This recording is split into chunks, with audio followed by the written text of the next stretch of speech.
started here.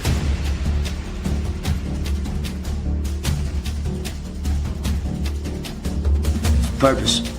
No one can create your purpose for you. No one can tell you who to be. So in purpose, you have to create your own purpose. And in evolution, you have to evolve towards that purpose. It's easier to live when you have goals to meet. You understand? If you have goals to meet, then you don't feel so voided, and you understand why every day you're looking at this person in the mirror, because that is the cool part about the game. You get to be anybody you want to be.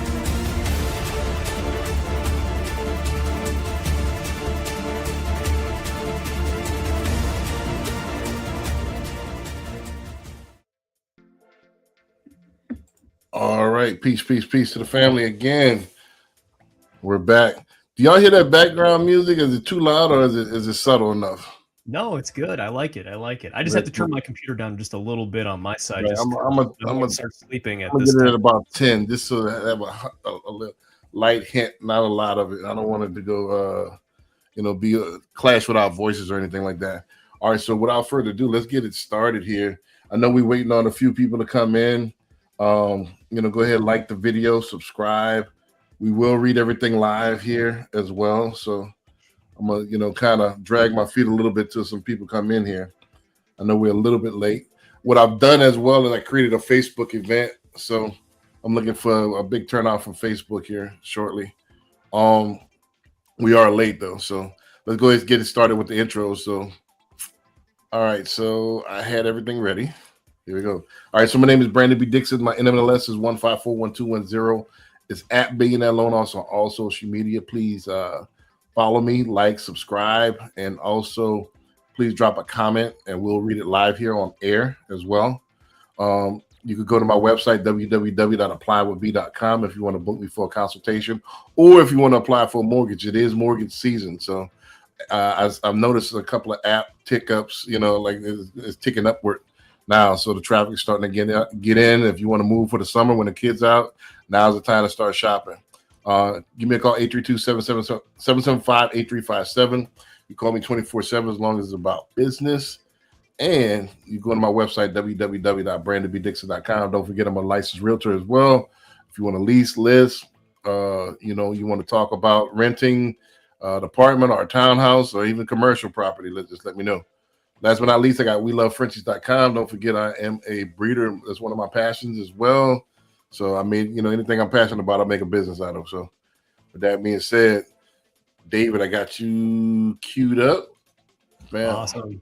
So if you did want to apply with me, apply with davidyoungs.com. If you did have interest in applying for a mortgage in the states I'm licensed in, which is Minnesota, North Dakota, Iowa, Arkansas, Florida, and Wisconsin. But we are licensed nationwide as a company. Infinite Home Team is my website. That's where you can run mortgage calculators, download a free home buyer's guide, lots and lots of good info there. Going to the next one, that's my NMLS, OG license number 328679. That is my handle, David R. Youngs, on most of my platforms. If not, Infinite Home Team is the other one. That is my YouTube channel. Infinite Home Team is what we are broadcasting primarily on here, is YouTube.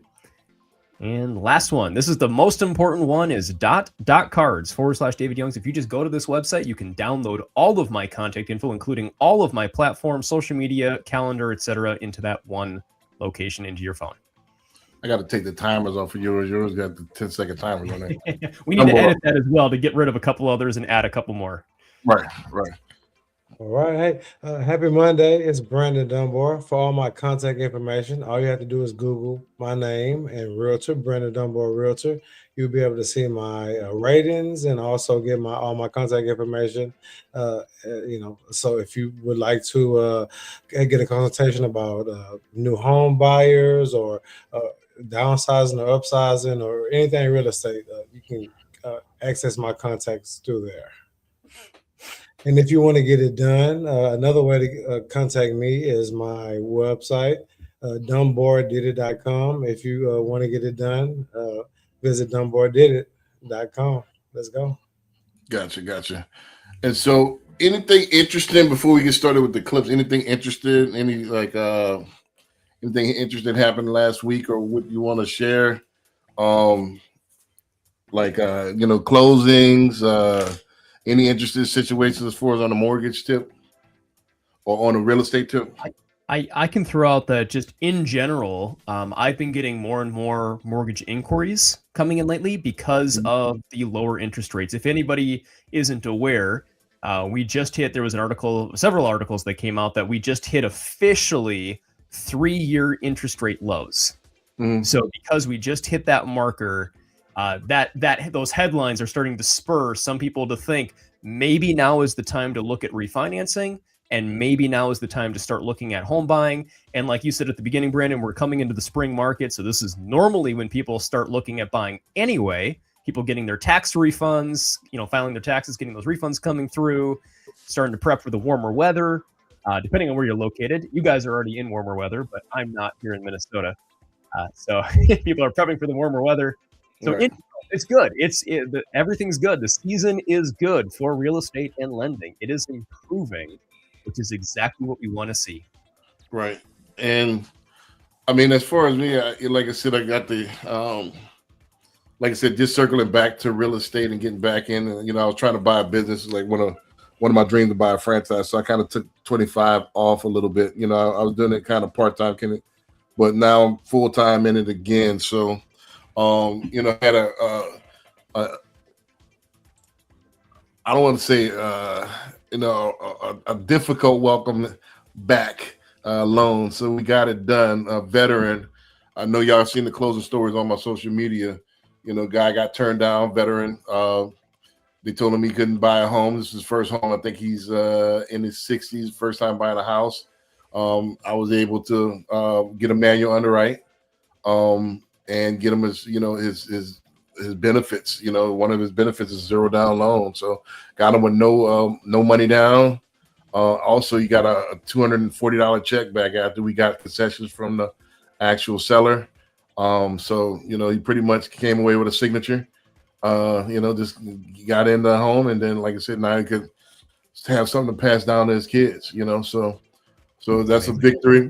So a victory this week. So Dunbar, what about you? Any victories or anything? Yeah, definitely. I have a lot of listings coming up. I have a lot of sellers that's contacted me, and also not too many buyers yet, but a lot of rental clients. So I just had 3 of my rentals closed this week, and I have listing coming up, and I have a lot of inquiries on my existing listings. So it is getting busy. So I mean, I love it. I love the market change, so to say, and I love the excitement for new home ownership. Gotcha. Yeah, and I think share one more I forgot about. I wanted to share too. I recently met a builder rep who is with, I'm not going to name the name, but one of the larger builders in the country, and we had a really good, the meeting went like an hour and a half long. We went really deep dive into some things, and we have a follow-up meeting here next week. We talked again today, and he's trying to get me into the vice president of sales here to see if we can create some kind of a joint venture with one of the largest builders in the country. So excited to see how that thing goes. Give it a hot sec. We'll see if anything comes or what really comes from that. But start small, start working locally, and kind of build our way up. But the fact of the matter is, we have so many options in the market available to us that we can help support and get behind these builders that I'm really excited to see where that thing goes. So stay tuned. New construction and renovation financing, like that's becoming, I think, or will become bigger and bigger as time goes on, which I know we're going to talk about briefly, I think, today too. So. Right. So yeah, before we get started, that's a good segue, man. Like I said, the business is booming.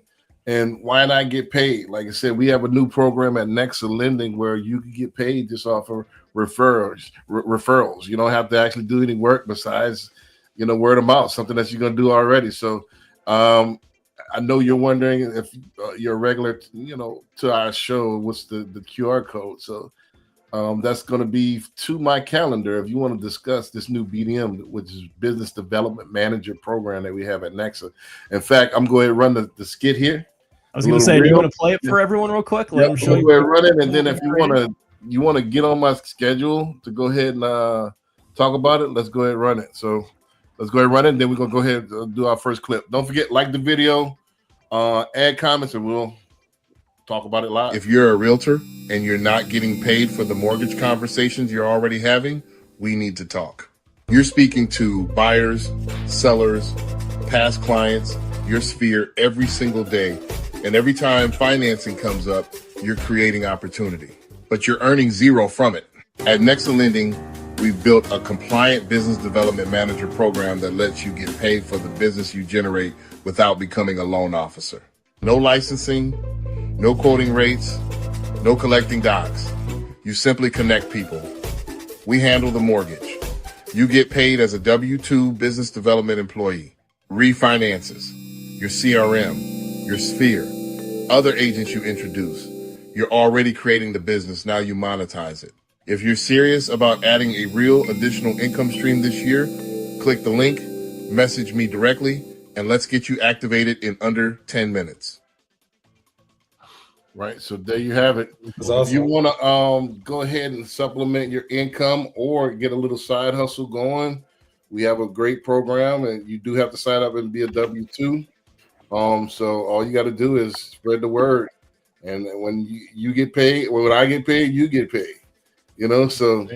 By the way, Brandon, can I just point out to the audience, if anybody's watching, the person at our company, as far as I know, that is the top performing person in this BDM role, business development manager role, unlicensed role, just referring clients over, has nothing to do with real estate. There's some social media influencer, I think in California is my understanding. So it doesn't matter who you are. If you have interest in this opportunity and you are tied in some way, shape, or form to the ability to refer clients, that would be a conversation to have with one of us offline, depending on what state you're located in. But I would say reach out to Brandon first, and he can direct it from there. Gotcha. Yep. If you're looking for another side hustle, which you need in this economy, you know, you're going to need some extra money wherever it comes from, especially if you're an influencer. Why not just, influence and use your audience to swing them our way? And when we get paid, you get paid. You know, it's a great, and if go ahead, look at hit the QR code, get on my calendar, and then we'll talk more about it in depth. But without further ado, don't forget to like and hit the subscribe button. Also, don't forget to ask any questions in the comment. We got Q&A coming up here shortly. But let's go ahead. First thing first, let's go ahead with the first clip here. Now, by the way, for those watching, we watch clips, and then we're going to comment on them. Can y'all see the screen? Yes, sir. Yes. On the title, and this is a cloud on the title. Marjorie Josephat just finished renovating this Benedict Canyon home. She's ready to sell, but when we met her, she just found out her home has 2 mechanics liens that have been reported against it. Each one claims more than $24.6 million worth of work, including cleaning services and business consulting services, were done but never paid for.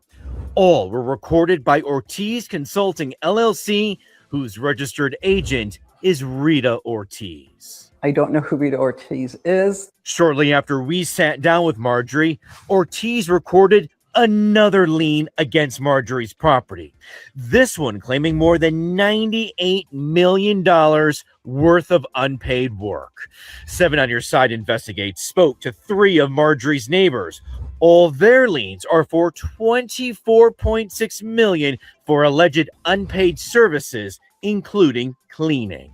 All 3 say they've never done business with Ortiz. How do you just walk into the county recorder's office and take a lien on a property you have nothing to do with? Court documents show Rita Ortiz does have a history with Marjorie's home. A deed she had for that home was voided by a court. When you go and actually record one of these mechanics liens, do you need to show any proof that work was done, any contract? No, you fill in a form and you hand them a check and they will take the document and record it.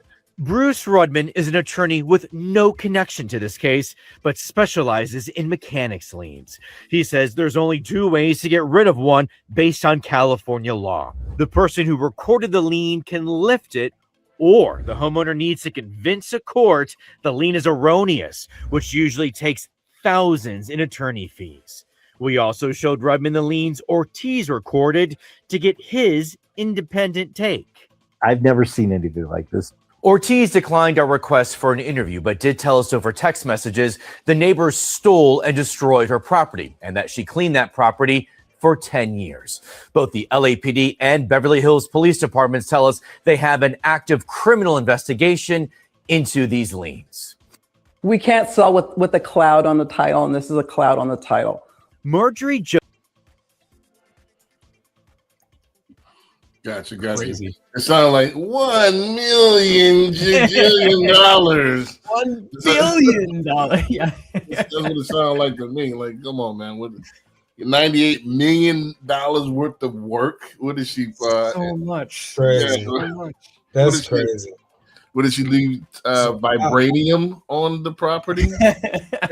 Can I have a first take on this one? Yeah, go ahead. Please.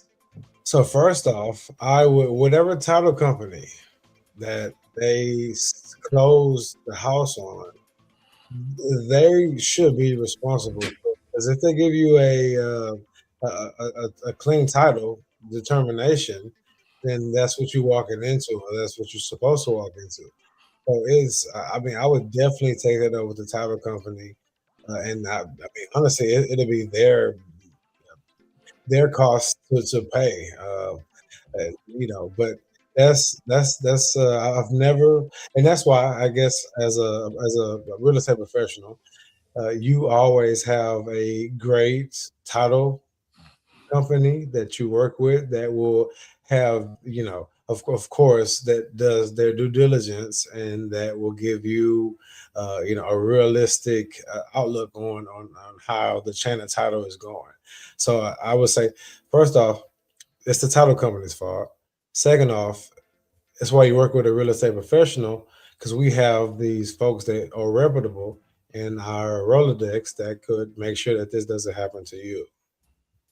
What's a Rolodex, Dunbar? Well, it's an old way of man. Rolodex is pretty much what you keep your numbers in back in the day. I would think, since you guys are a little bit older than me, you would know what that is. But now it'll just be your phone. It'll just, I'm making fun of you only for our younger viewing audience of what's a Rolodex. Yeah, Rolodex is where your contact, wherever your contacts are stored. Yep. We have infinite amount of great people that we work with in the company in the real estate field, and that's why you always want to go and consult a professional in this.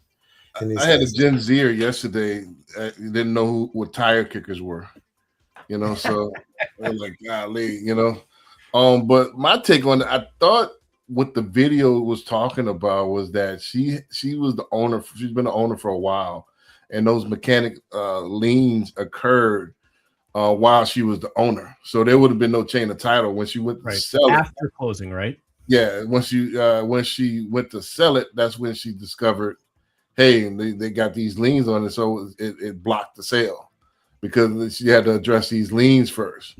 So I guess the reason why I didn't think that, because it seemed like it's like a fix and flip situation, because it seemed like she had purchased the house at some time in the near past and did a lot of renovations and wanted to sell it.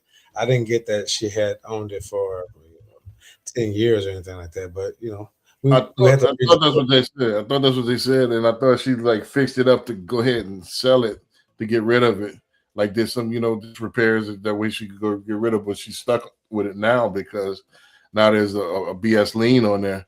But either way, yeah, in your case, yes, it would definitely be the title. If you fix and flip and they don't make you aware of these liens, it's going to be the title insurance that would kick in. But if this happens, and this kind of where I wanted to go with it, a lot of people don't know that they have liens on their house or their property until they go to sell it, because they're not going to make you aware of it, until you go to sell it. So I think laws need to be passed. I think it has to be a more stringent process. Like you have to actually have proof, maybe, that this occurred. And then it has to be, all right, how can you invoice? What type of work cost you, even if it's over 10 years, what type of cleaning that you did cost $10 million a year? What kind of cleaning is that? Is it antimicrobial? Like did you anti-microbe the whole house? Like how did that get to $10 million a year? Basically $98 million. I would think that you should know if you have a lien in your house. There's only a couple type of liens. There's a mechanical lien, it's a HOA lien, it's a lien, from your mortgage provider.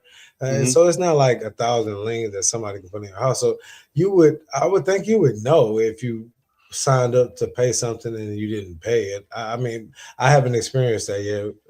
Would you like kind of let me know exactly what you have experience with people not knowing until it's time to sell? I've had a lot of people, especially with refis, a lot of people don't know they have lien, in their house. Like, I've said that several times. When I don't know about you, David, you've been in a little bit longer than me, but it's always a surprise that, the bill that they didn't pay, they might not have paid a bill, but they didn't know they was going to take it that far, as far as a lien. They might not, and a lot of people get surprised at the end. It didn't know. We don't know until the title work comes in, and until they do the search, right. So a lot of people don't know, so that's crazy.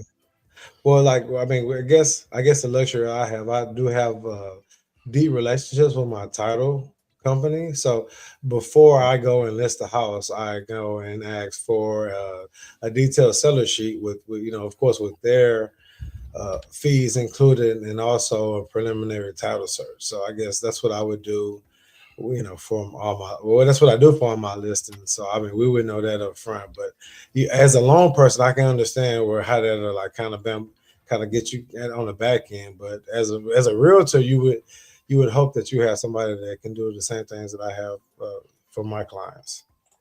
So Tammy says good evening. Before we take yours, David, she says good evening. Yeah, she's got a good evening, and she's got a good question, and I want to answer the question quick too. Mm-hmm. Yeah, so go ahead and answer that. Go into your spill.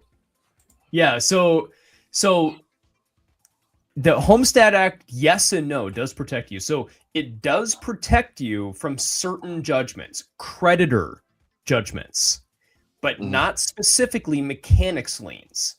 And that's the honest truth is mechanics liens is a good thing to have, because what happens is, and now this is somebody, by the way, I started in construction. Before coming into the mortgage industry, I was in construction, and my dad had a construction business. My brother-in-law is still in construction. My father-in-law was in construction. So I know this world a little bit. Mechanics liens are a very good thing because they protect you as a contractor from going in and doing work on a property, and then say the homeowner decides, I don't want to pay you. What do you do? Well, if you're not going to try to sue them directly, what you can do is go file a mechanics lien, put it against the property, so that basically whenever they go to sell, whether that's tomorrow or 10 years from now, 20 years from now, when they go to sell, that lien will show up and they will have to address it. And there's nothing protecting the homeowner from that. You have to pay that if it's legitimate. If the contractor can prove their work and you didn't pay, here's the invoice, here's the work I did, and you didn't pay and they can prove it, they took photos, etc. So it's actually a really good thing that this exists to protect contractors. However, this is a great example of someone abusing the system and trying to run with this thing. As we saw in the video, tens of millions of dollars. Good Lord, that is so many. That's so much. Not even like we're trying to scam you out of a few thousand. Right. Tens of millions. Come on. This Rita Ortiz, now, granted, I think this is a one-off. I don't think this happened. Very few people are going to try to do something this crazy, ridiculous. But this does happen where some contractors might do this, especially the ones that aren't verified with good reviews. Don't have a strong reputation. They're not credible. You're trying to do things on the cheap for contract work. Be prepared. Even if you pay these people, if they don't have a legitimate business, they might be in a position where they still will file this against your home and you won't know about it until years later, unless you were to go have a title search done on your home. And to your point, Dunbar, where all of a sudden, if you want to, you could reach out to a title company. You could say, hey, could you run a quick title search for me to make sure this is covered? That would be helpful. Also, having an owner's title policy, not necessarily going to save you, but I want to point out an owner's policy is an optional title insurance thing you can buy when you purchase a home that protects you from the day you buy it backwards. Not forwards, but backwards. So basically, you're going to go buy a home. It's one of the only optional closing costs that you have. That is one of the cheapest insurance policies you're ever going to buy. It's usually like $200 to $1,000. Like, it's not that much overall in the grand scheme of things, but it makes sure if there's anything that ever did come up or does come up from the date you buy the home backwards through the past, you're covered. Everything's protected. Everything's going to be insured by the insurance company to pay those mechanics liens or other things going on that might come up. So that's not a title commitment. So that's not the same thing. Is it? So there's on every purchase you do, there's two insurance policies. There's the lender's insurance policy and the owner's title policy. The lender's policy is mandatory.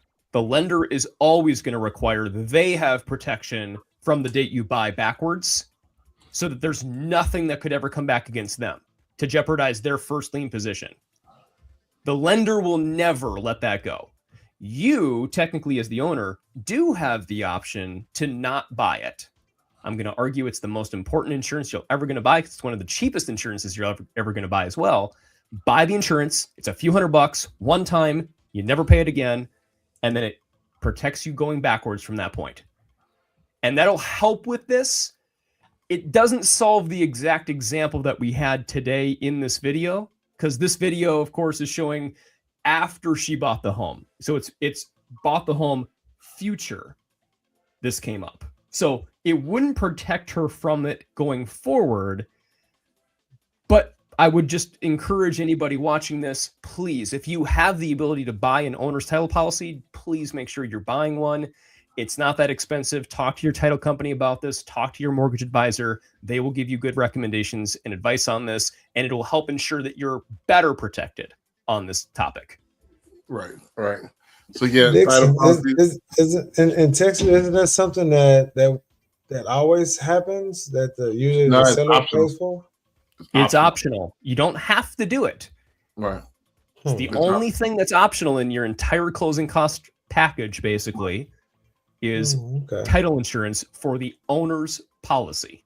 Mm-hmm. Okay. So make sure you get one. If there's one takeaway, it's make sure you get one. It'll help protect.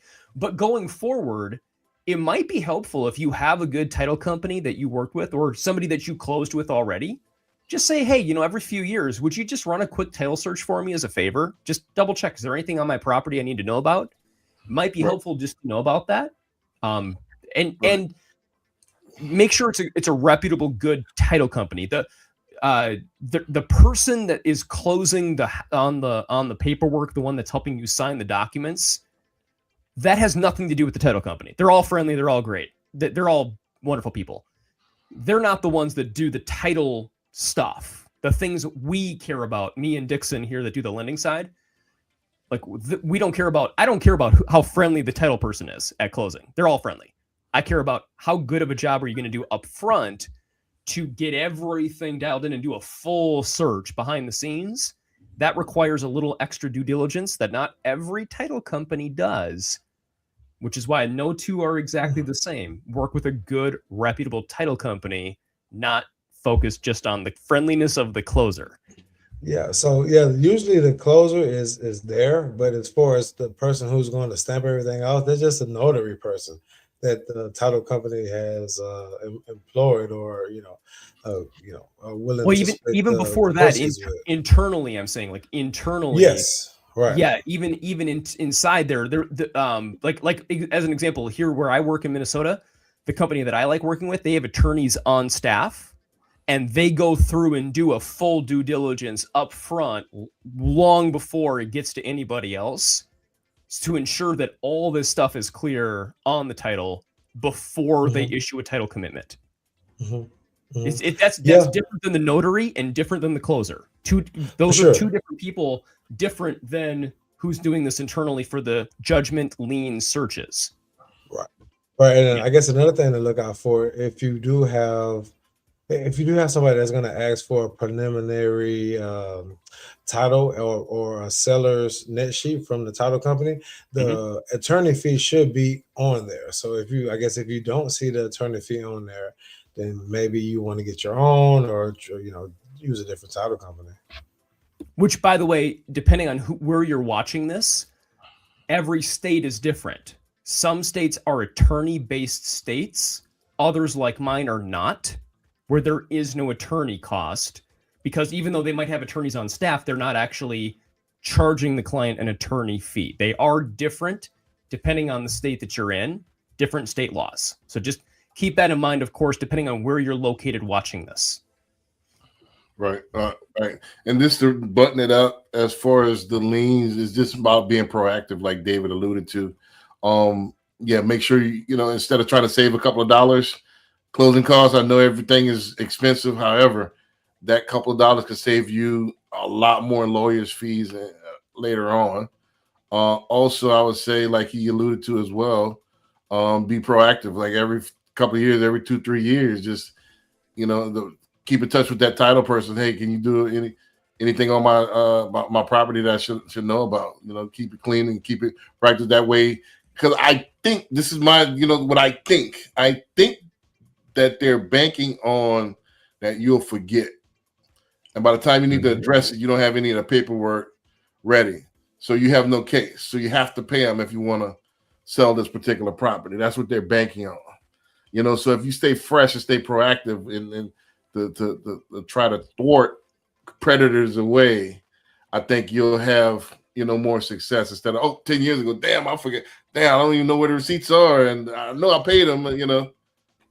So while it's fresh, I'm gonna argue too, Rita, if she was smarter, what she would have done is she would have done much smaller liens, right? Micro liens. She would have done 1,000 here, 2,000 there, 3,000 there, versus $98 million that you owe me. Like, come on, this is clearly ridiculous, right? Right. So no, but I mean, I think it all boils down to just dealing with a professional who knows and has connections with the folks that's gonna execute the process and the transaction. Because, like I mentioned earlier, I always get a preliminary title search before I go and list a home. Like that's something I always have done for my clients without them asking me. Gotcha. So and again, guys, I'm getting for all of us before, by the way, where there is all of a sudden up front, we think everything's good. We get an offer accepted on a new property. Everybody's excited. And then all of a sudden, shoot, there's this mechanics lien from 10 years ago from this one guy. That does happen. So be prepared as a homeowner, or excuse me, a potential buyer coming into a property. You might run into this once in a while. It's not common, but it does happen. Right. It's more common than I've seen on refis. Yes. Because you can't refi it either if you have a lien on it. You have to have a clean sweep. But don't forget, guys, please like the video, and subscribe. Hit the subscribe button as well. And don't forget, we'll read all of the actual questions that we have live here on air. So questions and answers, you got them here. Let's go ahead to the next one. Let's go. Let's see if you can see the screen here. All right. Can y'all see it? Wait for it. Yes, sir. All right, cool. What's up, people? Hey, you see this house behind me? Holy shit. The cost of materials are so crazy that a lot of investors now are starting to run out of money as they're building, which is crazy. In some cases, they think it's going to cost, $100,000 just for like a 3-bedroom, 2-bath renovation. And guess what? It's not 100 anymore. It's $150,000, $160,000 because of the cost of tariffs. These tariffs really put a damper on budgets in construction, And that's the other thing. You can't, if you're an investor and you're going to buy a house, you can't overpay for the house, because once you do your renovations, guess what? You're going to probably owe more than what the property is worth, which is happening in a lot of circumstances, and a lot of investors are starting to walk away from the house, which is insane. I haven't seen this in a long time, where the prices are so high and also the materials are high. So be careful. You can still do it, but it has to be the right price. I personally walked away from a deal. I submitted a deal for say 325. After doing all my numbers, I lowered it to 225. Customer was really upset. But if I would have gave him the 325, I would have been hurt, because I would have owed more than what the property was worth, because the renovations were going to cost like 200, 250. Crazy. But anyway, my point for me to you. Oh, You want to go first, David, on this one, or you want me to go first? Yeah. So when it comes to buying real estate, I think so many people, everybody's in business to try to get a deal. They want to save money. That's a natural thing for all of us. We want to save money. When you're a seller, you're thinking the exact opposite. You're thinking, I want to make as much money as possible. I want maximum dollar out of my house. And by the way, it's your house. Like, that's your baby. You made it your house. You lived there. You had experiences there. You painted it the right way. You put furniture in there. You designed your home office like this, like incredible. Like, you have emotional attachment to this. So as a seller, automatically you're thinking, I want to sell it for X.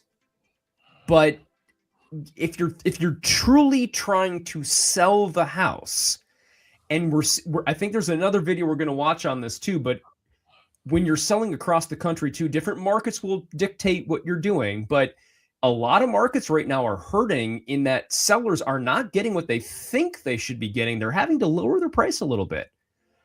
But that's because people either as first-time home buyers or even move-up buyers can't afford the new place, so they're trying to keep it lower to make it affordable. Or in this example, the investor is trying to make sure that they're making a profit, because everybody knows, like, buy real estate, right? That's the investment game. Buy real estate and you're going to be successful. But I'm going to argue that only works if it's the right property in the right market in the right neighborhood, with the right renovation structure, with the right financing structure, with the right contractors and business partners that are going to help you make this whole thing work, with the right estate plan and the right LLC structure. And like, there's so many things that tie into making this thing work. The real estate investor coming in and buying this property has to make money. If they don't make money, what's the point? Why are they even bothering? So I think this is a very good example of just the simple fact of material costs have gotten way more expensive, and we have to factor this in when it comes to renovation, whether it's renovating as a home buyer or renovating as a real estate investor. Either side, you got to understand it's going to cost you more than you might think. And I think that could dictate what you decide to do from there in your investment strategy, which property you buy, what you're going to do next.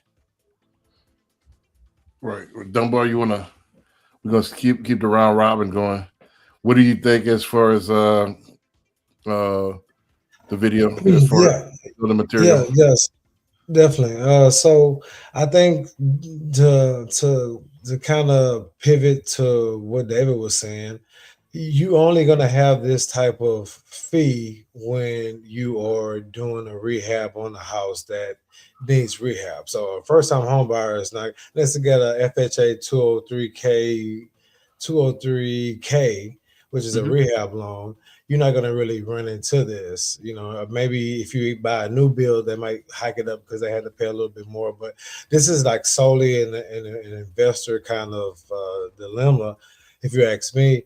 And also, I mean, Dixon, we almost had somebody kind of bag out of a deal because of when Trump first got in office, the tariffs and all that good stuff. But see, what you got to do is you got to have a contractor that you can ask where he's sourcing his materials from and give outlook on or have some type of like future reference on how much stuff will rise. So we had to actually have to talk to him. It was about 11 o'clock at night, and we talked to the contractor that he was going to use to rehab the house.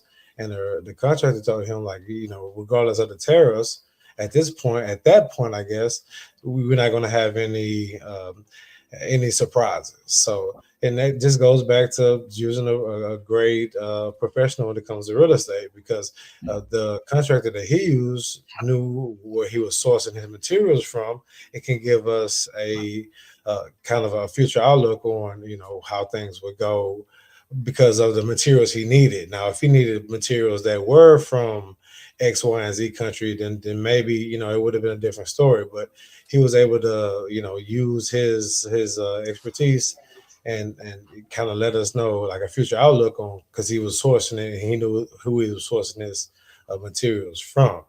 But yeah, I mean that's definitely something that is you know, every investor, you know, pretty much their nightmare, because you know that's what they're doing. They go into a house that needs to be rehabbed, and they have to have the materials to get it rehabbed and to make sure that it's in budget to sell. But I guess to end, what I'm saying is you always use, and you know, usually a decent professional would have a contractor that could source his materials and give you a kind of a future outlook on if he thinks things are going up or down. Right. I think we at as far as materials, I think we in a crossroads. And what I mean by that, I think we're getting to a point to where it costs are on the rise, and you have to be more strategic on your investments as far as real estate. However, I think we're headed to where with AI, and I'm like, what does AI have to do with it? Don't forget that AI is deflationary. And so what I mean by that is that once AI gets involved in our business more, the prices are going to drop. And what I mean by that is when stuff gets automated, when we start 3D material, and we you know, the AI gets involved where it takes the labor out of certain things. Now prices are going to drop. I give you an example, like for example, with the automated car, you know, regular Uber, you know, I don't know, they got these cars called Waymo cars where it's driverless. So regular Uber, a trip, like let's say it costs you $30. With the tech that's coming in now, it's going to cost you $11 because you don't have to pay that driver, right? So same thing's going to happen in our business, as far as, you know, once we get robotics in and we get 3D printing and stuff like that, where the materials come in, you're going to see rapid deflation, you know, because now everybody's going to try to compete as far as getting the you know, labor. Now it's going to suck for people that's in manual labor. However, I think as investors, the costs are going to come down, equalizing and start coming down, because it's going to be cheaper, right, faster, and easier to do things. And so we're at that crossroads. We're going from the old. I'll give you an example. You know, David's my age, just probably a little bit before your time, Dunbar. There was a point to where there's what is it called? MCS, right? Isn't that the long distance company where calls are outrageous, like 99 cents a minute? Oh, yeah. Mm-hmm. You know, so to call long distance and everything was getting super high. You could, you know, because that was when I was in college. Like, you know, I had to, you know, when I tried to call girlfriends back at home, it was expensive. That was a bill and stuff like that. I was in high school. You were in college. Yes. Right. Then all of a sudden, it just bam, with the invention of Primeco, all that went away. Yep. Because the tech was there now. Now I could dial anywhere in the U.S. and it costs the same thing. Yep. Then as the tech came in more, now we got free minutes. Minutes is a thing of the past. So as the tech goes up, you know, prices come down to the consumer. And I think real estate is going to be the same way. You know, as the tech goes up, I think we're at that place right now where we're 99 cents a minute. You know, So Yep. and I think once the AI gets involved and tech gets involved, I think it's all going to come down. So you just have to be more strategic. I think you're right on this point. However, I am going to argue this might be a few years out before it's fully adopted, because especially in the construction industry, I agree. These guys are old school and they like their old school style. Like it's going to take a hot minute for everybody to adopt this kind of thing. It's a little different than our industry where we're more tech oriented automatically by default, and we're looking for the next way. They're doing it by begrudgingly. Like someone came out with the tech, but most companies are like, we don't need that. Why do we want that? So it's going to take a second for them to come on board with this. Maybe. I agree with you, though. It's going to happen. At some point, it's going to happen. The speed of it is the question. Is like, how fast is this going to go? Right. Yeah. But I think that exponentially. But yeah, go ahead. Before I respond. Oh no, I'm sorry. Yeah, I think that's as far as construction goes. I think that I would say we probably like 15 years out from that. I think as far as like depending on what you want to build with, because I know at NASA they have it's like a simulation of like a Mars capsule, or something that's going to be on Mars, and that was all built by automation, but it wasn't something that anybody would want to live in. That's spending money in, at this point in 2026. But I mean, I think as far as I think it is happening. It's gonna happen for sure. But I think we are ways out because we don't have that type of technology where we can have put an architect or anybody's blueprints in, and they build it with the same materials that you would want to build with. They do have some building materials that you can do that with right now. But as far as what people want their house built out of, I think we a couple of years, about 10 years, 15 years out, in my opinion. I don't think it's that far out. No, I don't think it's that far out too. Don't forget that as AI integrates with our lives, everything's going to become more easy, and we're going to get more tasks accomplished. So things move faster. They can already build houses 3D printing right now. Right. So nobody's going to buy a 3D printed house. Not now. Not this is what's going to happen. Let me paint the picture for you. Then we're going to answer Tammy's question here. Let me paint the picture for you. When these CEOs come in, and one person takes a bold move to try, hey, I'm gonna save X amount on your bottom line by doing it this way, and it accomplishes it. Then it's like the Super Bowl winner. Everybody wants to copy that blueprint. So then all of a sudden it starts flooding the market, and it only takes that one CEO that say, hey, I saved the X amount of dollars to your bottom line. Now we're in the black. And, they're motivated by money. It's not like they're going to live in it. They're looking at the bottom line. How can I cut these costs? How can I make it quicker? How can I do it faster? See, with where we're going, it doesn't get sick, doesn't take off on projects, and like I said, the material, if we could get the same amount of material, because right now, don't forget, there's a affordable housing crisis. So it's dying for the next wave. What's going to be the next wave? A 3D printed house. That's it. I agree. I want to also point out right now, until we get there, the costs of building ebb and flow. Like building a house requires hundreds and hundreds of things. So each one of these things, one of them might be jacked up in price and the other comes down in price, and it nets out the same.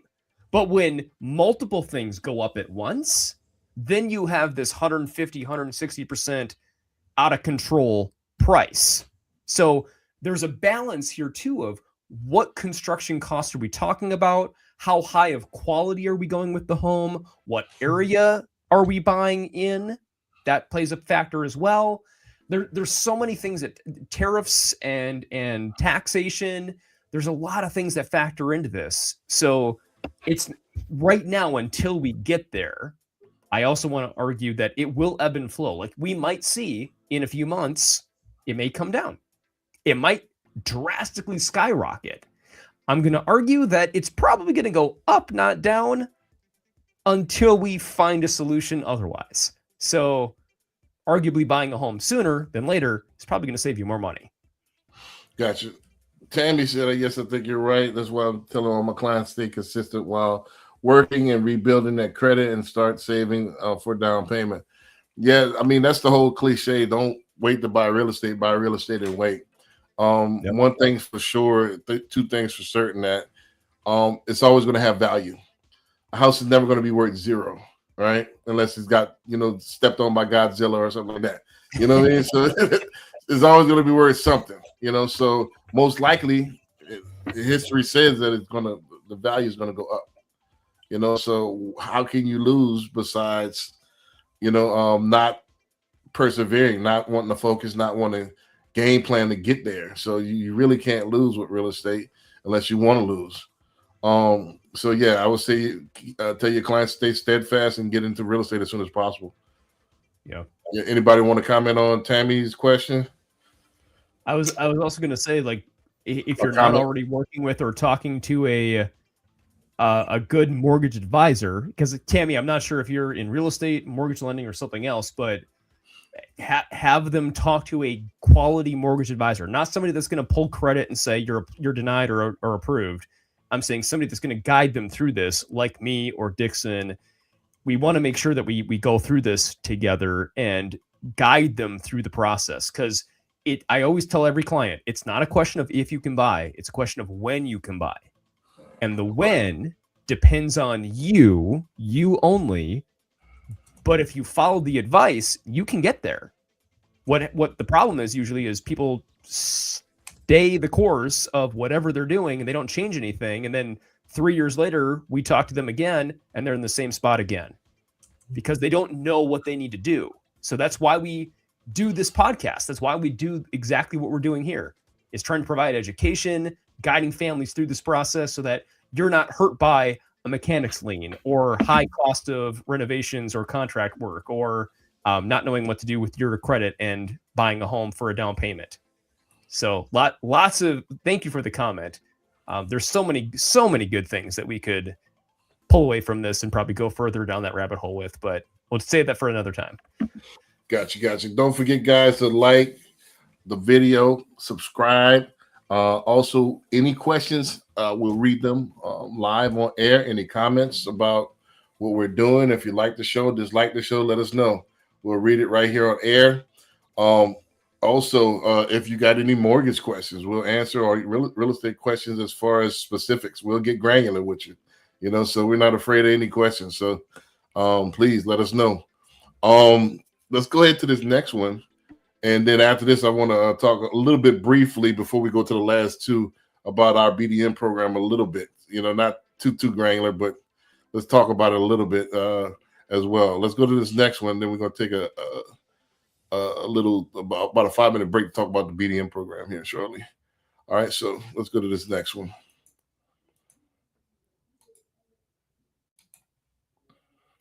Can y'all see the screen? Not yet. Yes. All right, awesome. You're a millionaire, you should be living well. However, there are a few millionaires in America that are in this situation. And yes, they are not living well. Who is this type of person? They're the person that has all of that 7 figures in net worth stuck in their primary home. This person is not living well. Why? If the majority of your net worth is your home equity on your primary home, that money is not working for you in the market to earn money for you. Think about it. If you had $1 million in Robinhood Gold right now, you'd be earning 30,000 something, close to 40,000 a year, doing absolutely nothing just because of the savings APR yield. Okay. So the problem that we have is we got millionaires that have the majority of their wealth stuck in their primary home equity, which means they can't tap it out. That money is not working for them in the market. And what is happening right now to home values? They're not rapidly ascending because we're stuck in a cycle now. We're kind of reaching the peak. They really have nowhere to go but slightly maybe maintain, if not go down in some cases. Certainly, if you ask people in Florida, it absolutely is going down, right? A lot of markets are kind of neutral, if not decreasing in value. So this is a problem when you're a millionaire, when the majority of your net worth is stuck in your home equity. This is actually not a good thing. It's a problem. You should either downsize potentially, get the money out, tap it out in some way, shape, or form, and have it actually work for you. Or better yet, don't commit to a very high primary home, right? Like having 7 figures in home equity is not really a good thing. That's too much market money that's not acting for you in the market. So I don't see that as a positive. I see that as an actual problem. I'd rather have a $400,000 mortgage and have $200,000-300,000 worth of equity. That's a better switch, because then you're actually able to then take that extra money and invest it however you like, right? Having, again, 7 figures in a asset that is not liquid, this is actually kind of an issue. I don't know. I hope this makes sense. If you're a millionaire, you should. I don't know. I'm getting a delay, so I'm gonna let one of y'all go first, so I can try to fix this delay. Dunbar, do you want to go first? Yeah. I would say I personally don't know Guess a I'm lot moving. of You're good. You're good, Dixon. You're good now. Yeah.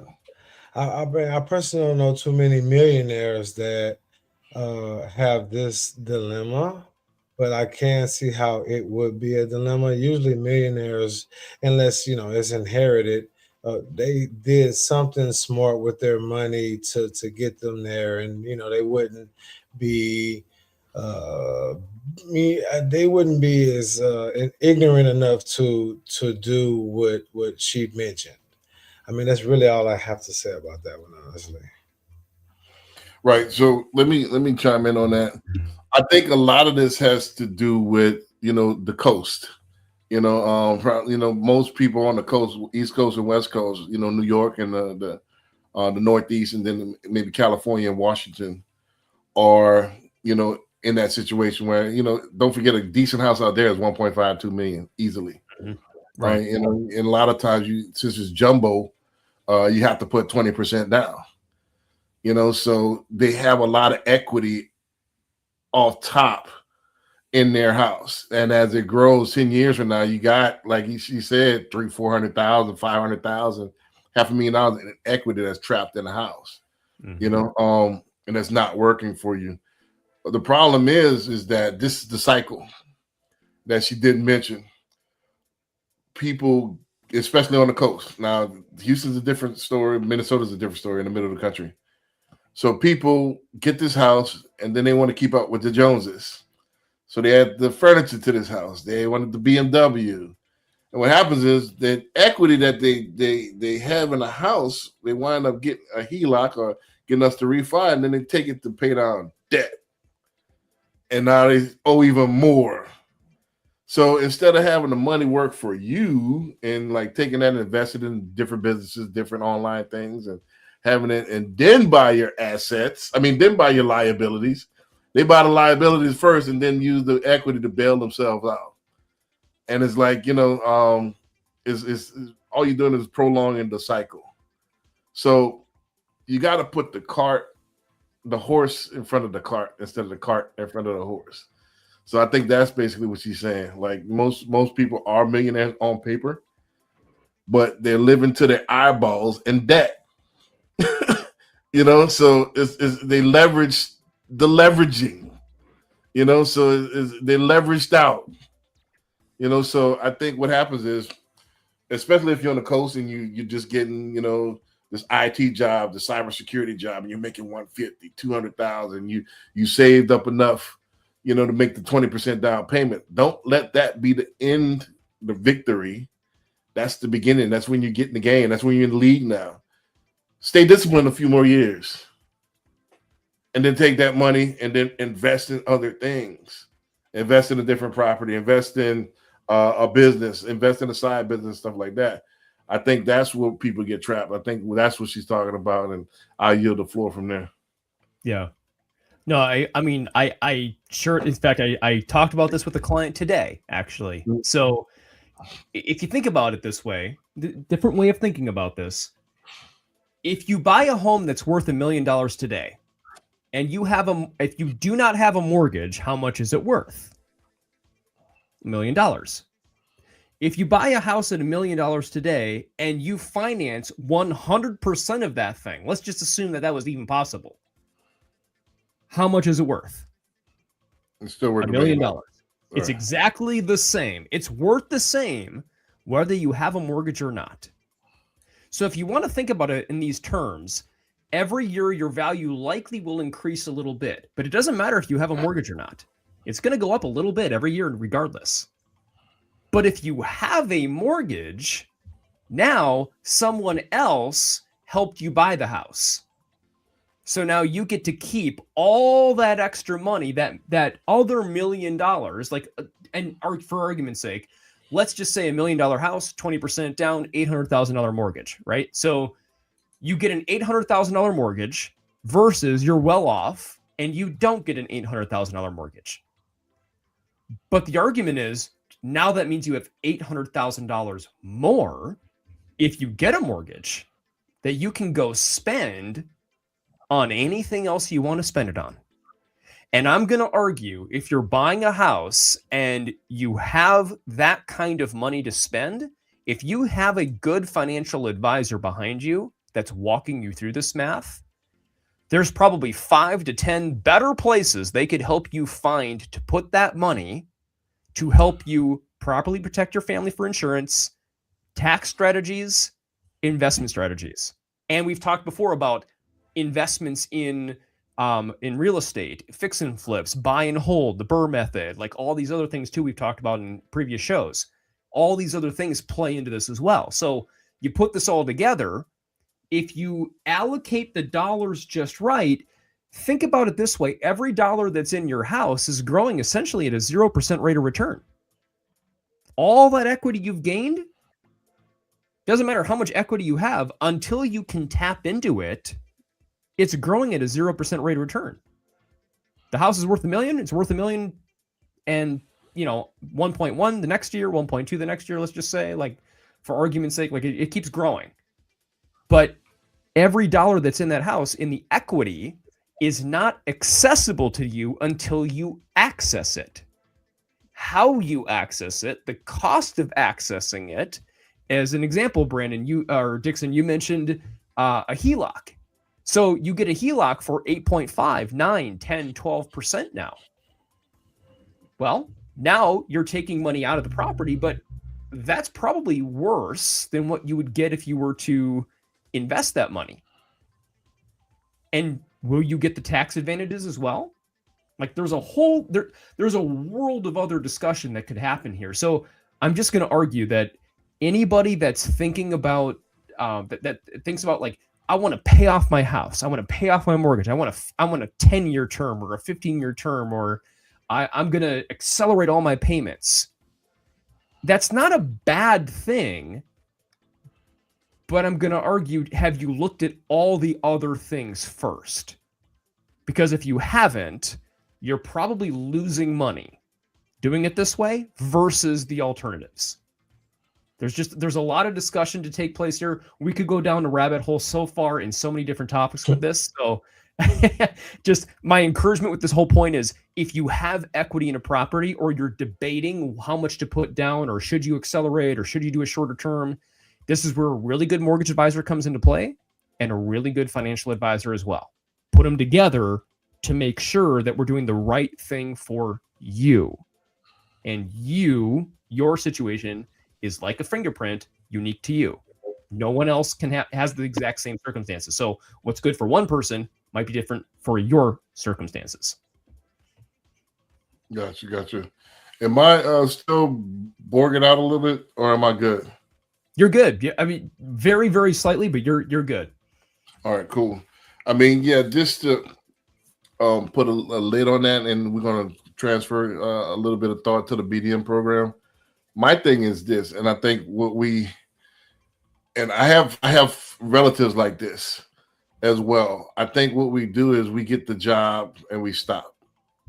We get the family, then we stop, and it doesn't stop. bills are going to increase. You might be living comfortable now. However, you have inflation. You have unexpected things. Also, you have a thing called desire. Like a lot of people want, new toys come out that you're going to want. So I think being proactive and looking at not my current situation now, looking at it, the forecast, what will it be 20 years from now when stuff is 10, 15% more expensive? And now instead of wanting the Range Rover, now I want the Urus. You know what I mean? Or, now the wife wants, instead of just the regular door, she wants the barn door with the, that slides automatically. These things you got to strategize for, so how do I do this? And if I'm only getting a increase of a raise, maybe 3% a year or 2% a year, it's not going to level up to the same thing. So what do I need to do? Do I need to invest in businesses, stuff like that? Or do I need to get, like I said, we thought to talk about a side hustle or something that actually brings and supplements my income? Which, yes, some people day trade, some people invest in the stock market. But my thing is this: I've always used the stock market as a retirement strategy, not as a get rich strategy. That's how I was looked at it. All right, I'm going to invest in good companies that's going to be around a while, and then sit it there and not forget about it. So I'm not looking at a return where, all right, can I pull this money out? Now with Bitcoin is a different story. That's more volatile and stuff like that. Now you can have a strategy, but I never was good at predicting. I'm not good at gambling. I'm not good at predicting. So I like to park it and forget it. However, I like stuff that I can control. The more input, the more output. So, and this is a good segue. If you're looking for something, thou shalt not live by one paycheck alone. Yeah, and I would say before you do that, and to boot, if you are working for somebody else's company, you can easily get fired or laid off. Right. So always have that safety net. Always have something else, and then I always say, be looking 3 steps ahead. And what happens if you do get laid off? What happens if you do, budget cuts or something change or something to that effect? What happens then? Right.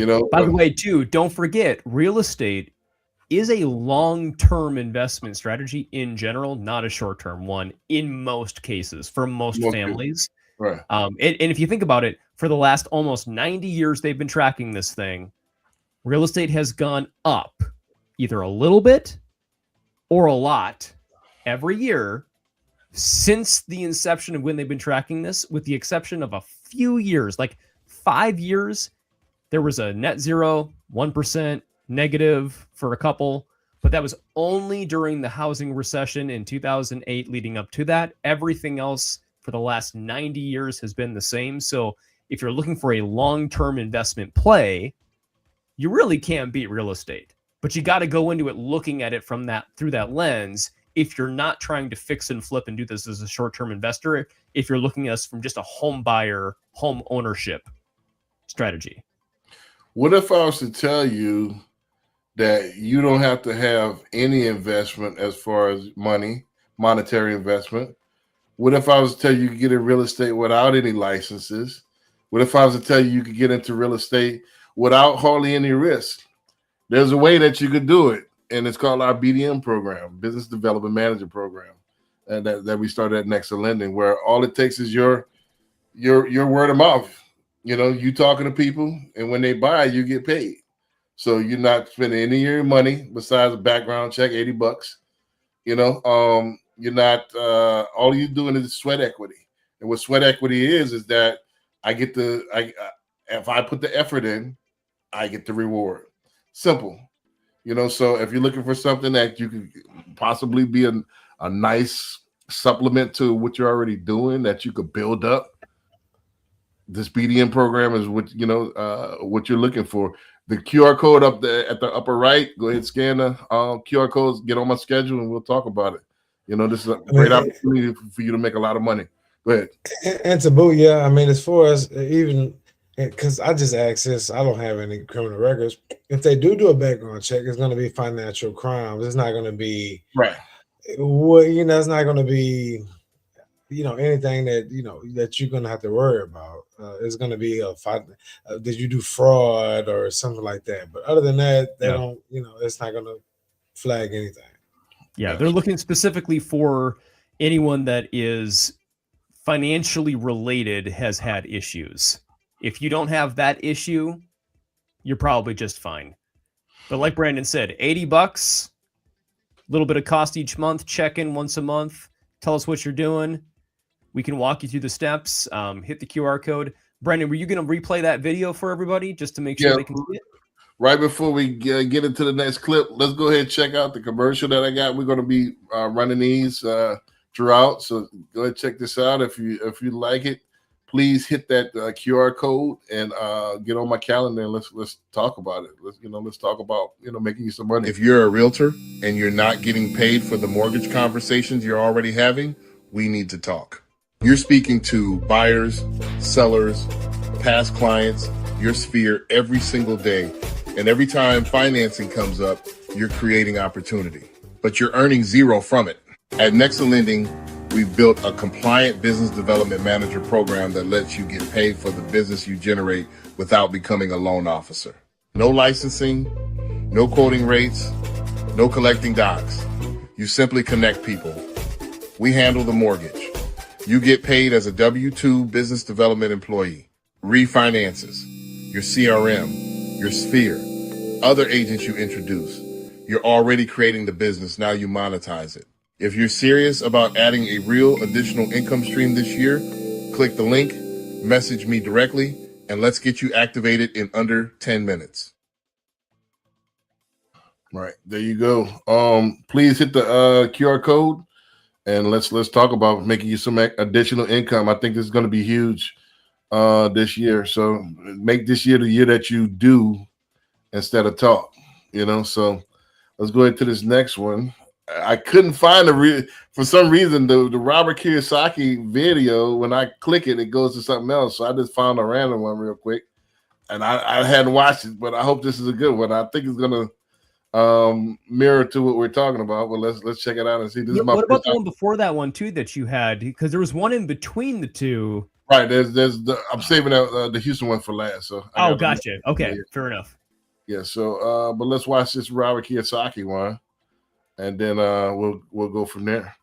Can y'all see the screen? Wait for it. Yes, sir. All right. History. The reason I pay no taxes is because I borrow money. I'm a debtor. And check this out. I mean, all you communists out there, check this stuff out. I am a billionaire in debt. You know why? Because I get tax breaks for borrowing money. And the reason I am so rich is because I'm in debt. And my friend Dave Ramsey says, live debt free. Well, you're an idiot. I mean, he's my friend, but I say, Dave, I like debt. He says, I know, but most people can't handle debt. I said, I agree. But that's why there's no financial education in schools, because if you knew how to handle debt, you wouldn't save that crappy dollar you have in your hand. I'd rather borrow the money tax free. If you understand history, the reason I pay no taxes is because I borrow money. I'm a debtor. And check this out. I mean, all you communists out there, check this stuff out. I am a billionaire in debt. You know why? Because we're repeating tax breaks for borrowing money. And the reason I am so rich is because I'm in debt. And my friend Dave Ramsey says, live debt free. Well, you're all right. So I can start. I think it's my turn, right? Right. Yeah. So I love that he actually calls it out. Like, my friend Dave Ramsey says this, and I'm saying this. Both are right. Both are right in their own respective space of what they're talking about and the right context and the right circumstances for the right person. Like, neither one is saying opposite things. If you read between the lines, they're not saying opposite things. They just have different perspectives. And as he pointed out, it depends on the person. Debt is unfortunately a necessary evil that we have. It's something that drives this country. It's funny how there's more debt. I don't know if I forget if we watched a video on that before, but or played that for everybody, but there's more debt than there is income coming into the country. Like, we are going backwards every single month by billions of dollars, billions per month. This cannot sustain itself forever. We'll see what happens with that. But with the way that he's explaining it, debt, if you use it as a tool, kind of what we talked about before of leveraging debt on a mortgage. Well, now if you buy $1 million house and you have an $800,000 loan, that's 800 grand you don't have to come up with. You don't have to wait to save it. The cost of waiting, you have to wait to save that. You don't have to get that from somebody else, a friend or a family member. You don't have to do anything else with this. You've got the money. It's there. They give it to you. That's now an interest deduction on your taxes in some cases too. You can write off some of the fees in some cases on your taxes as well. You now have that much more money to go invest in something else. You could, in theory, take that 800 grand, put 20% down on 4 more properties that are all $1 million. You could have 5 properties with $1 million, or you could have 1. I would argue the 5, even with 80% financing, 20% down on each one, 20, 5 times is $1 million. You're going to make more money because all of those $1 million properties are going to start growing in equity position. They're going to start growing in value versus the one you bought with free and clear. Congratulations, you have no debt. You're debt free, no mortgage, but no tax advantages. The house is still going to grow at whatever it grows at, the one house versus the 5 houses growing at each year from that $1 million forward. So he's right on use debt as a leveraging tool to increase your wealth if you do it correctly. That's the key. It's that he's not just saying go take on a bunch of credit card debt. He's saying do this strategically. So I love how he phrased it and the play against Dave Ramsey too, because so many people listen to Dave Ramsey as an influencer on the educational space when it comes to finance. And he's right about the idea of trying to get out of debt to some extent. There is truth to what he says, but there's a balancing act here. And that's where I think people may have a hard time reading between the lines of where and when to follow this Rich Dad, Poor Dad author, Robert Kiyosaki, and Dave Ramsey's path of paying off all your debt as fast as you can or having none and waiting. There's a balance here.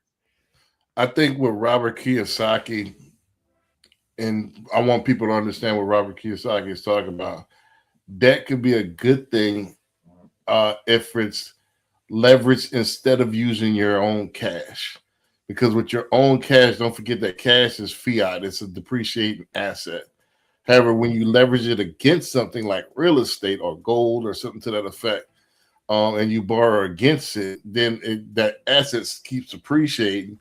And then you're actually getting tax-free. You're escaping the taxable income of that. So let's say, for example, I get this house and I'm just going to do easy math, $100,000 for it.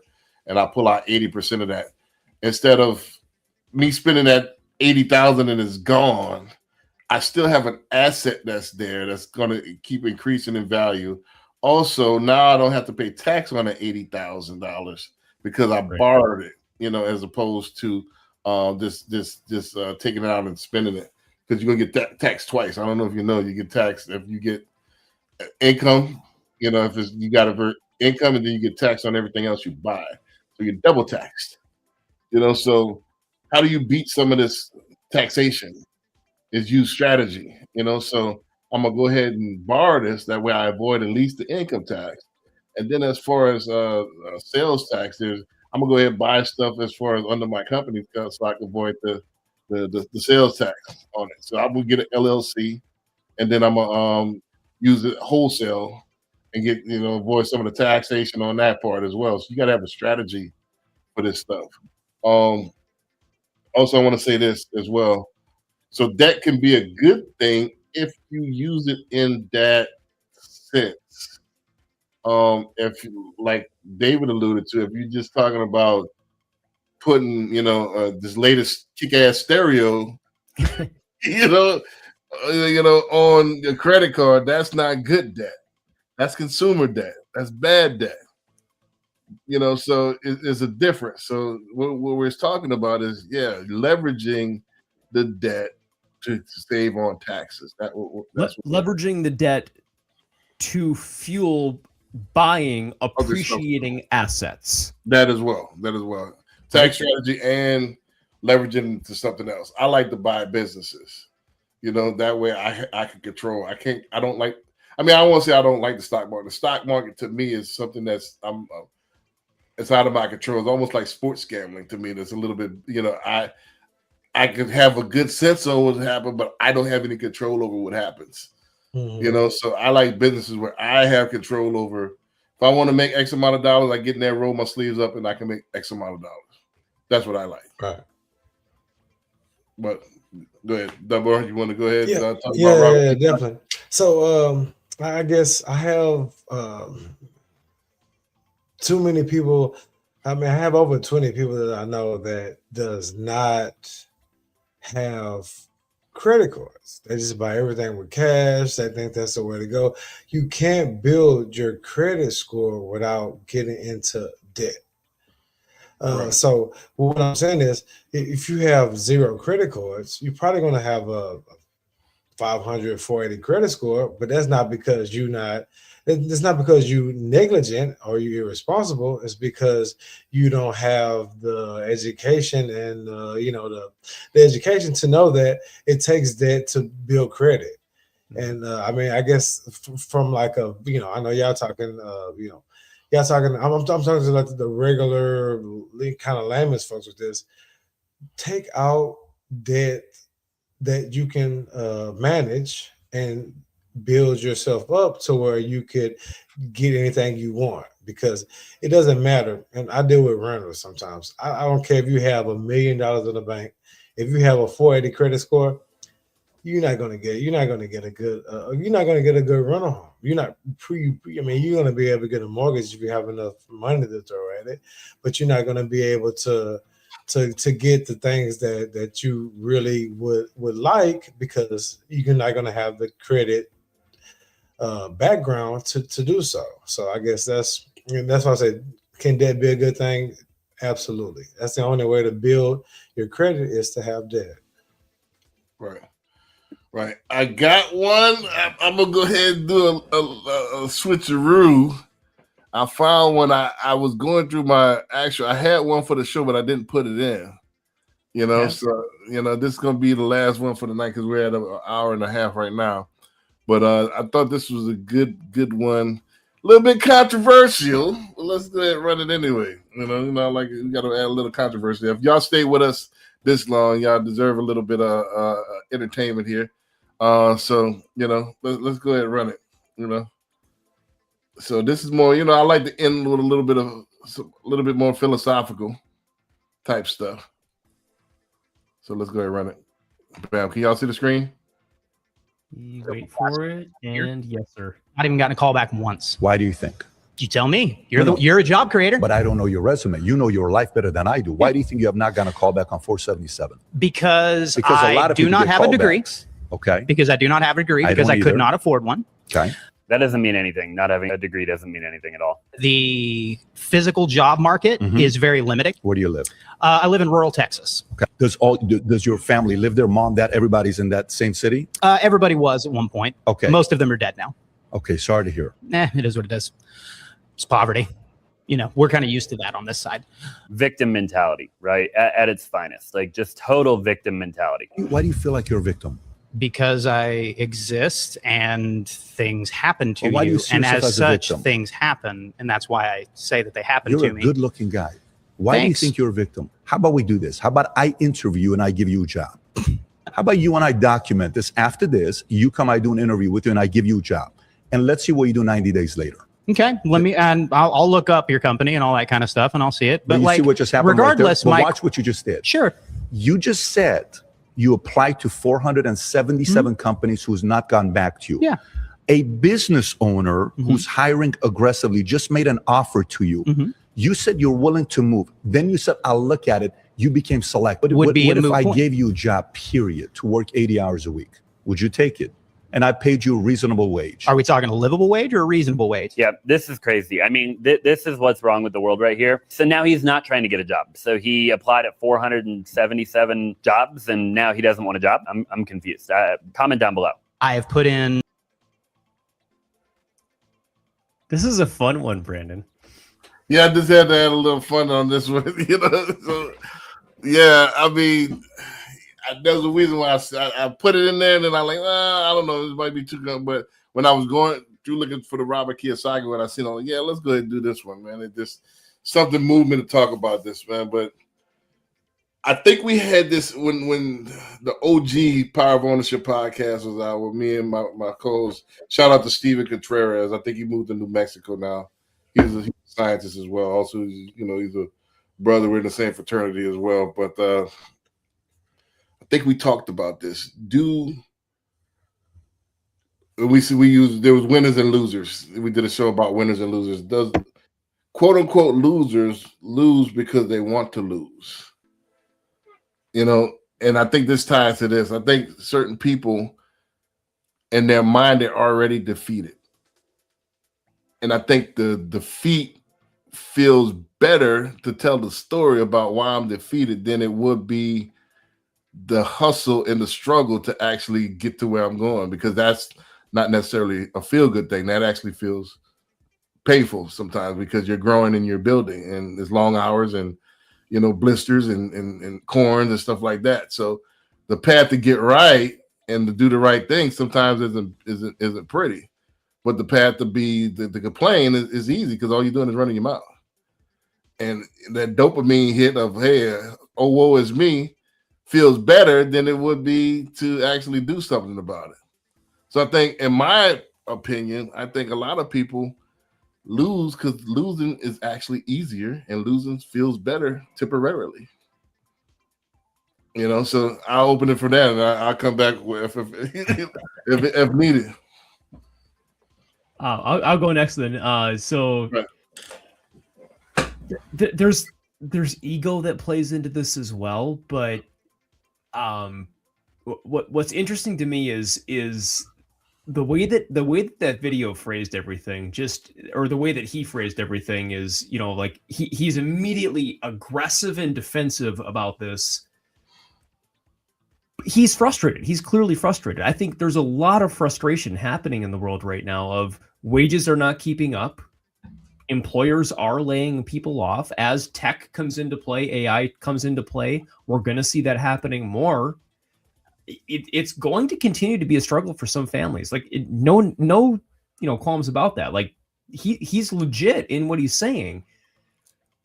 But I would also argue, how hard is he really trying? I mean, like, really, 477 jobs you applied for? Like, come on, like it. And by the way, I'm going to point out, did you email, call, text, or reply to any of the messages that they might have sent you back? Because I don't know about you guys, but I'm kind of old school as well.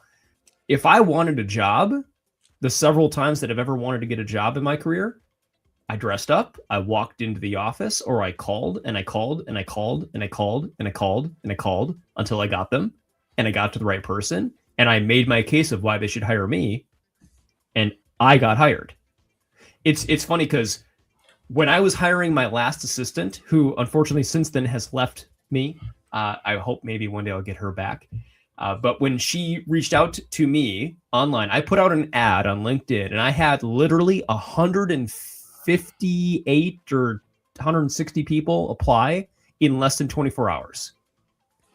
But one person of the group did something awesome. She recorded an audio note, sent me a video message, and said, "This is why I want the job. And I want to make sure you understand, David. She was 19 years old, by the way, just turned 19.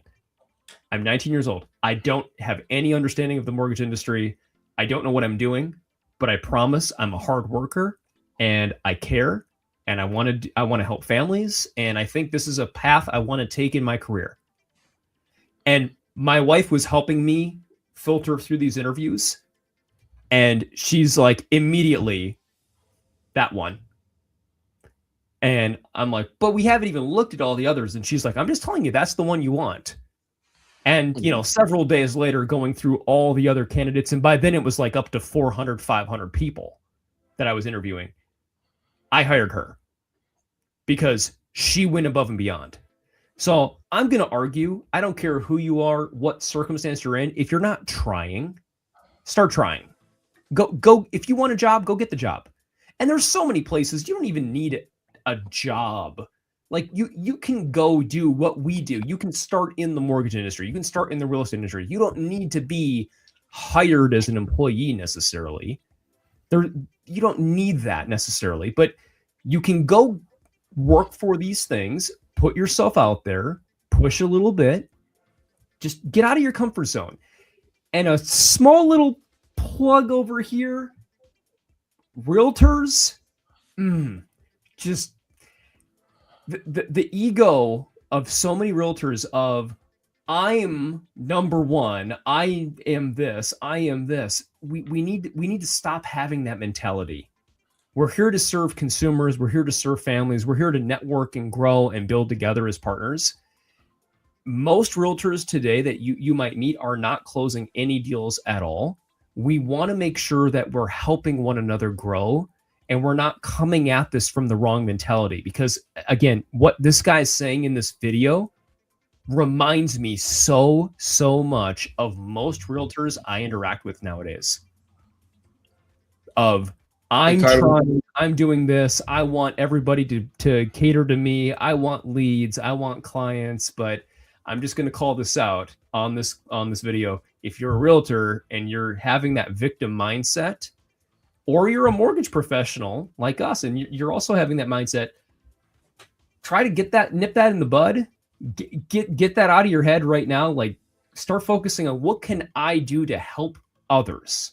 How can I get out there and grow, network, and build my relationships? Not having that victim mentality. It's really sad to see people that have this mindset like this individual here that we just watched. Dunbar, what you got to say about the victim mindset? Right. I think I'm sure it was me and you last week when I said that winners and losers, or people who succeed or don't succeed, it's all internal. If you like David, what you mentioned with the young lady that went above and beyond, if you have a winner's mindset, that's what you're gonna do. If you have a victim or quote unquote loser's mindset, or it was an NPC or main character, if you have an NPC mindset, then that's kind of what that's what you're gonna portray, and that's what's going to happen to you. So it's all about what you are willing to sacrifice to be successful, because it's not easy, and it's all about how you feel about yourself, and in order to put yourself in and be bold in situations where others won't do that that action. And the 400 and some odd, he at least declined 75% of those jobs. I don't think that he got denied. I think that he denied them because we already saw that. Oh, I'm gonna look up your, is it a livable wage? What happened was he probably went on Indeed or Glassdoor and just clicked buttons, and then you're a needle in a haystack at that point.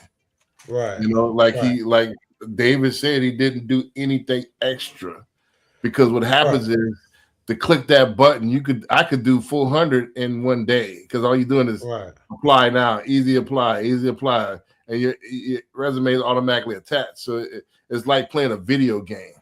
Yep. So it's nothing. There's no, like back in the days, we used to have to read the newspaper, and we used to have to pop up on them with a suit on and the heat. And if you wanted a job, you're partly sweating, because you had what's called pound the pavement. So a lot of these people are entitled to everything, grateful for nothing. You have both of your arms, you have both of your eyes, your legs, and you're able-bodied. Like you said, you're a good-looking, guy. No, I don't judge guys, but anyway. Whoa. But you don't have a hideous scar on your face where you're able to do anything, bust down tables, wait tables, whatever you need to do, sing telegrams, whatever. Do something instead of sitting there complaining because of the energy that you are exhausting, complaining. You could have put that into your next move, your next career, because nobody, especially if about a man, nobody cares about, oh, woe is me. Nobody cares, So, and then it demonstrated that when the guy offered him a job, shut up, take the job. You're not even grateful for the job. Right. What about thank you for the opportunity? All right, I'll look you up. It was so, and that's why I said he had to have turned down 50 to 70% of those jobs because he felt like, it's so easy to apply that he felt like, most of the ones he applied for when they talked about the nitty gritty was beneath him for some reason. Well, I think this is what Indeed is I don't want to say a scam, but you got to understand it's a different type. Most of those, it's a loophole for most companies. They have to post that job in order to be compliant. Most of the time, they already have the candidate there. They just posted it. So, I opened it up, but I'm still choosing my guy. So a lot of those posts are not really legitimate anyway. So and that's not really applying to a job, pressing the button. Where's your follow-up? Is follow-up or flop? Did you follow up with it? All right. So the question I would have asked him is, all right, so how many did you follow? Out of 477, how many did you follow up with and how? Yeah. How did you follow up with it? That would be my question too. Right. So, and probably none of them. You just spread your seed and see who bit. And then, you should pop up with $100,000 career because you're you. Can I also throw out there, you just a second ago played this advertising video, and for anybody watching, this QR code, if you scan it, you'll be able to watch that video as well for this BDM program that our company has offered, which is one of the best possible offerings you could ever have of a part-time income source. However, funny enough, presenting this to realtors across the nation, hundreds and hundreds of realtors, it is amazing how many of these realtors that are, which by the way, is just the natural go-to primary focus that we have, of course. Anybody really can be a business development marketer for us, but realtors just are the natural, place to go. It's amazing how many realtors start doing exactly what we saw in this video. Well, I've got this and I've got this and I don't know about this and I'm not sure, I don't believe this. And these might be the same realtors that are closing 0 transactions all year. Mm-hmm. And they're arguing about a way for us to pay them money legally. Literally, here's money, realtor. Would you like it? Well, I don't know. Let me sit and think about it. And why this and why that? And it's like, are you kidding me? Do you want the money or not? If you don't want it, don't take it. How about we just deposit money in your checking account? They will raise questions about that. I don't know if I want to give you my checking account. Exactly. So have that victim mindset, have that mentality where they're gonna fight you no matter what. And it's like, right. The moment you meet somebody like that, it's like, well, now what? Like, what do we do? Where do we go from here? How do I help you if you don't want the help? In this video, this guy literally offers him a job on the spot, and he denies the job. Right. Some people don't want any help. They like to be where they're at. They like to be the victim, not the victor. So the victim feels good. You think you're going to gain sympathy points. You think, because look how smug he was. Yeah, it's like that over here because we're poor. And okay, so now I'm supposed to feel bad because you're poor. Remember too, almost every billionaire that exists, almost all of them, it's like 80% plus, came from small beginnings of nothing. Right. That built it in a certain way with the right connections and hustled and did this thing. We've had other videos on this too, where so many people in this country have done it that way. Right. So it's not about entitlement. Yeah. This is what this is supposed to be. It's supposed to be the land of opportunity. It's not going to be the land of me handing you money.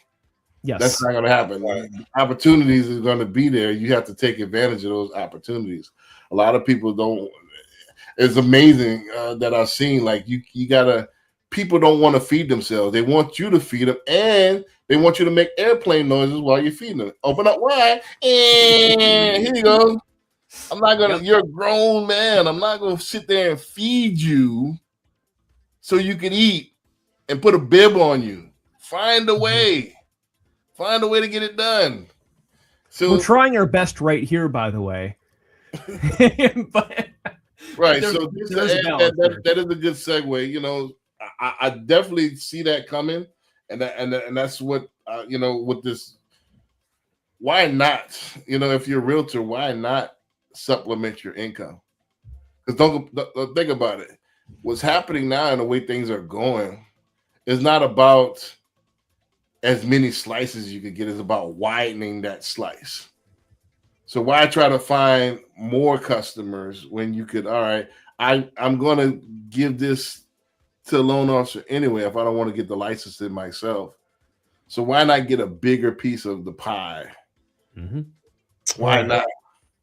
You know, so instead of just trying, I don't want that, or I think it's a fake or whatever, you're going to do it anyway if you're a realtor.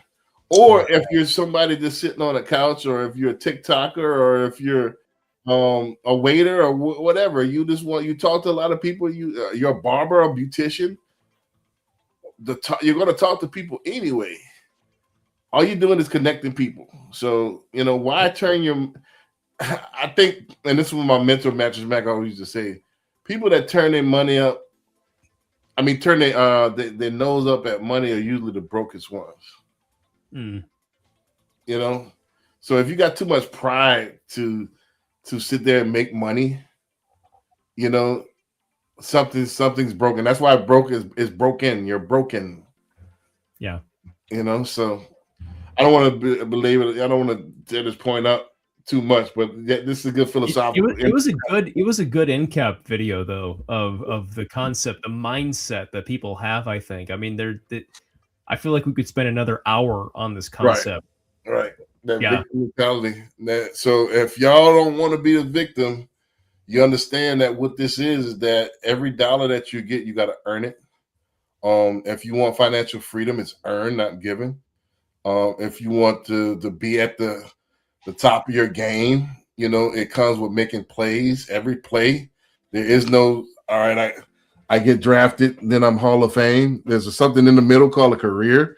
You know what I mean? So that career, you have to take every snap of the ball. You have to, you have to do it play by play in order to build that. So year by year, play by play, inch by inch, you have to build it up. So why turn your nose at opportunity? Mm-hmm. And with that being said, anything else y'all want to add to that? And I don't think so, man. Y'all did it. We did good justice to everything we said. Right. With that being said, we're gonna see y'all next week, and be on the lookout for some of the clips. You know, we're gonna start chopping these clips up. You know, with that, we're gonna say peace.